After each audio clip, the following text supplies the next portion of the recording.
So a lot of us this morning are waking up still emotionally drained, emotionally spent from the sentencing yesterday of Amber Guyger. Amber Guyger was sentenced to 10 years in prison for the murder of Botham Jean.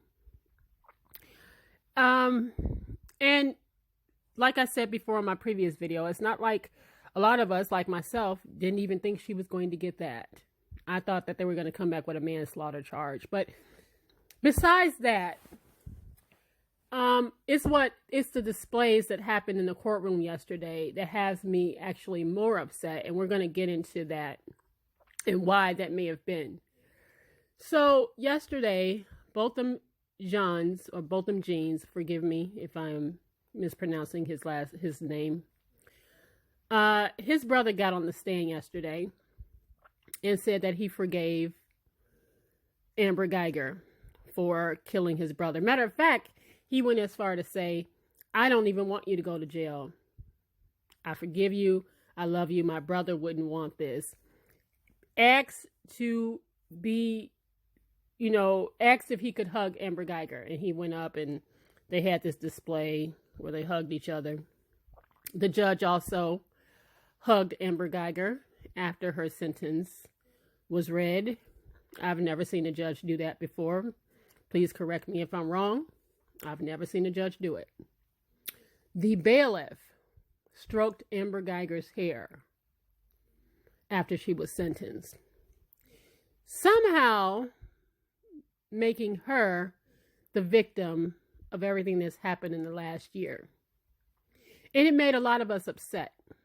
And so when I posted the picture that I'm showing to you here on my community tab, a lot of people felt like I did, but there was also a lot of people was like, oh, you know what? If they can forgive, if his brother can forgive, who are we to judge? Let God be the judge of this. There was a lot of people, some of my Facebook friends was like, that just shows great strength. Christ lives in him. And if he can forgive, who are we to judge this woman? And I had enough.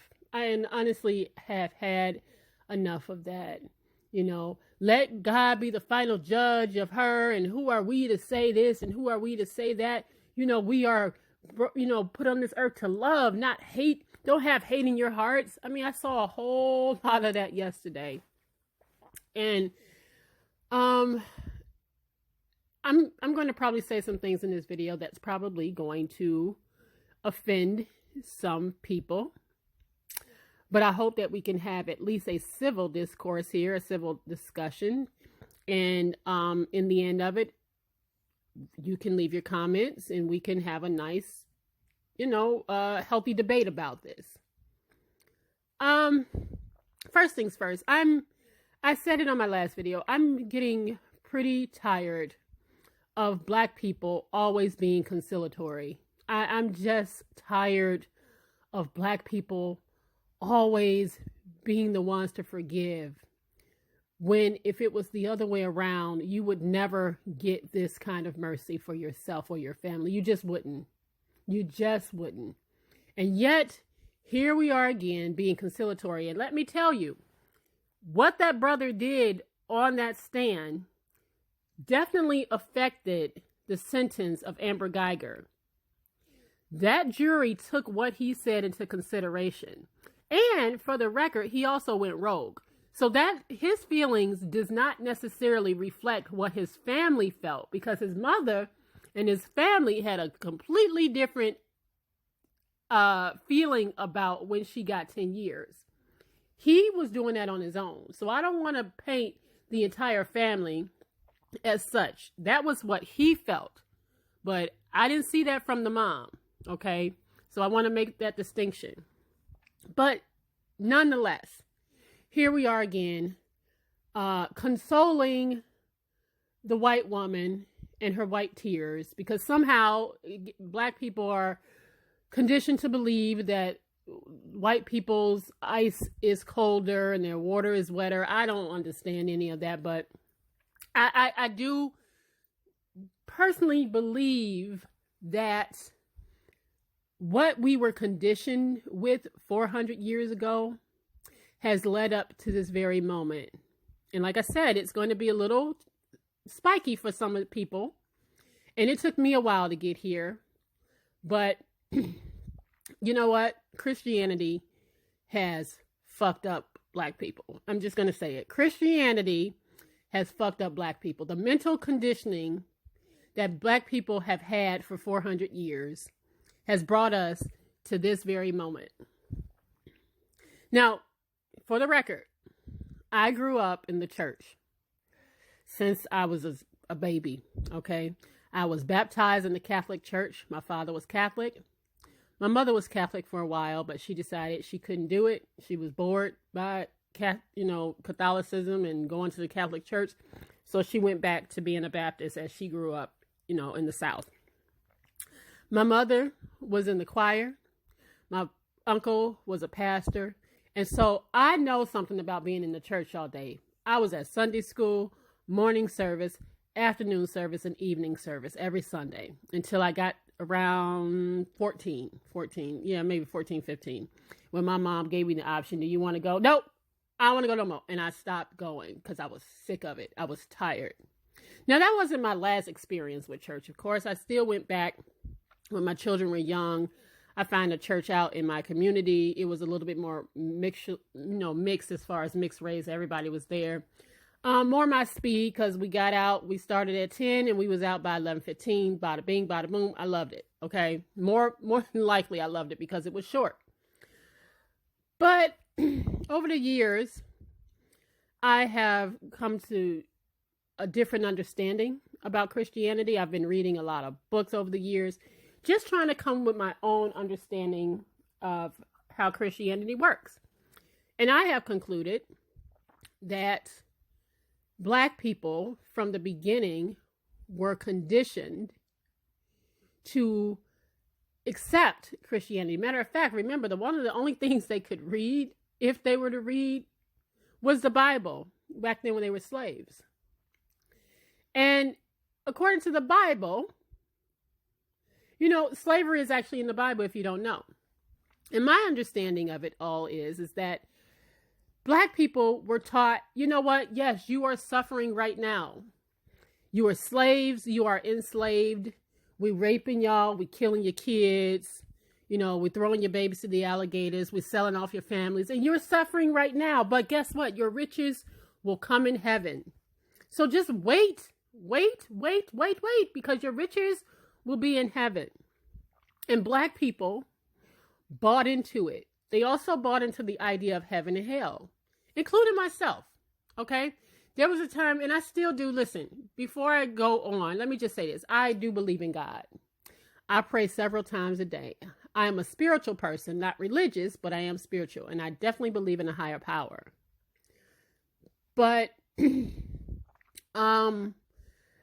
I over the years, like I said, I have come to have a different understanding of it as I've been reading and as I've been understanding and as I see our people still suffering, and I've just been led to this conclusion that, we have been so brainwashed to accept this idea that we are to suffer here on earth because better things are waiting for us.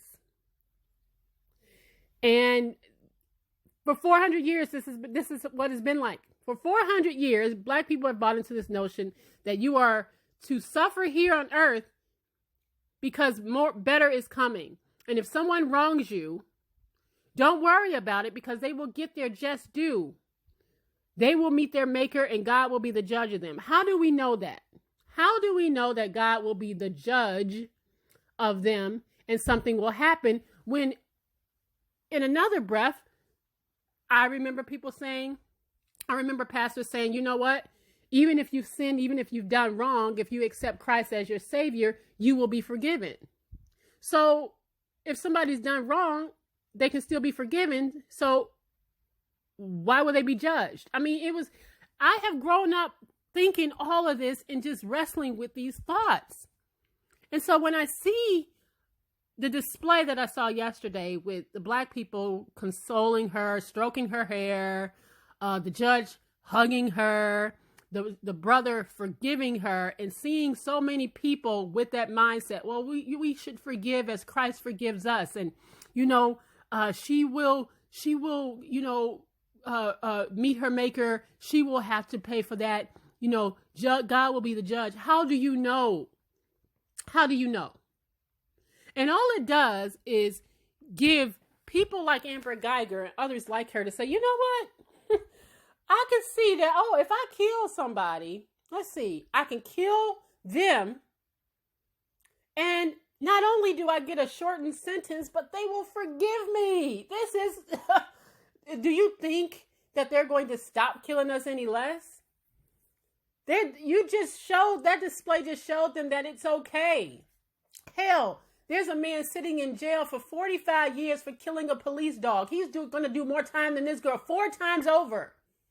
Then this woman who killed a man, and all people could do is say, well, I love you. I forgive you. I mean, that just bothers me because I just think that the black mind has been so conditioned by Christianity to forgive that this is what happens. We have been conditioned to, turn the other cheek. We have been conditioned to be beaten and robbed of our culture and robbed of our ancestry, robbed of everything. And remember, it's okay because your riches are waiting in heaven. There are many mansions in heaven. Well, listen, nobody's ever came back. Has anybody ever come back and told you, seriously, has anybody ever came back from heaven and told you about the mansions? Has anybody ever come back and told you that there are riches waiting in heaven, that they got their riches? Now, this is a hard conversation for me because, again, how I grew up. And I still struggle with it to this day. I struggle. For me, I have always found comfort in knowing that there was a heaven because I lost my mother in 2014. And the only thing that gave me comfort was that she was no longer in pain and that she was in heaven. She was in a paradise with her mother and her father and my other uncles and aunts. My father died last year. And all that brought me comfort was the fact that he had been reunited with my mother. That brings me comfort and solace. That brings me something. And so that's why I don't make fun of people who go to church. I don't make fun of that. I know there's a lot of people out here that want to mock people who go to church. That's not my way because at the end of the day, I understand that for some people, they are living a very difficult life. And the only thing that brings them comfort is having a little hope. And if going to church gives you some hope at the end of the week just to make it through the next week, so be it. But for me, it doesn't work anymore. For me, I feel, and I am now believing, that Christianity is the one thing that has conditioned us to do things like this and to turn the other cheek and to walk away. And it's interesting to me that Black people have been so weakened by this idea of, if you just, it's okay, love in your heart and everything like that, and just forgive the people that wronged you. Because remember, it's more about you. It's for you. You forgive them because it's for you. Okay, I'll give you that. But again, it's not deterring white people from putting a bullet in your head and then pretty much getting a slap on the wrist for it. It's not deterring them from that. They gave you the Christianity. They gave it to you. They gave you the Christianity. The same people, do you understand that the KKK follows the tenets of Christianity? That they were founded on Christianity? You are worshiping with the same people that gave you the religion to control you. I mean, it's true. All right. And they created this idea of you should fear it. You should fear. If you don't do this, you're going to hell. If you don't do this, you're going to hell. Well, a lot of people feel like they're living in hell right now. I'm a person that I don't even know if I believe in hell anymore. I don't technically believe in hell. I don't believe there's a hell. In my personal opinion, I don't necessarily believe there's a hell. You would like to think that if there's a heaven, then the opposite would be a hell. But again, I'm still struggling with all of that. I don't know if there's a heaven. Nobody's come back and told me so. I don't know. I don't know. But what I do know is that we are in a space now where this keeps happening over and over and over again.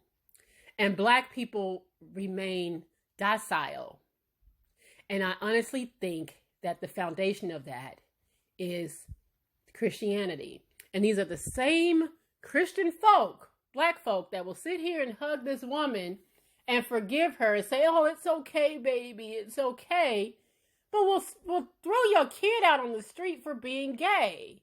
Like, how does that work? I'm just really having a hard time with this. Honestly, I am. I just think that this was the plan all along. When white folks back in the day introduced Christianity to the Black masses, to the slaves, the whole idea was to condition us, to make us docile, to make us obey. Not necessarily to make us think, but to make us obey and use fear as a tactic that if you don't obey, you will go to hell. And they also, and it's still working today, that, listen, it's okay to suffer now. Suffer now, be rewarded in heaven later. So you will suffer your entire life. But it's okay because you will be rewarded in heaven later. And until somebody comes back from heaven and tell me that they are indeed rewarded for it, and that although they suffered here on earth, things are great up there, then I have to question it. And so we're going to see lots of, we've seen it over the years. This is not the only time. I've never seen a judge hug a murderer. No, I have not. But we're going to keep seeing this stuff like this. We are. It's going to keep happening. It's going to keep happening. We keep turning the other cheek. We're going to keep turning the other cheek. And what the brother did yesterday, although a lot of people think that's so big of him, and oh, you know, he has so much love in his heart, this is a wonderful thing. I'm not there yet, and I can't even tell you that I would ever be there. I can't tell you that. If somebody murdered my family member, I can't tell you that I would be up on the stand saying, you know what, I love you and I forgive you. You know, I'm reminded of that scene in Menace to Society with Cain and O-Dog. When Cain's grandfather was talking to them, Cain, do you care whether you live or die? And they walked out. They was just walking. And he was like, man, Black people got too much religion as it is. And I believe that. I'm a spiritual person. I practice spirituality, but I can no longer subscribe to Christianity. I just can't. I can't do that anymore. I will always try to do right by people.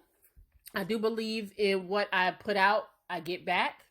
I'll still follow the tenets of that, the good parts of it, but I can no longer sit here and allow myself to live in fear or to live like, oh, well, let me be docile because my riches will come in heaven. I can't do that anymore.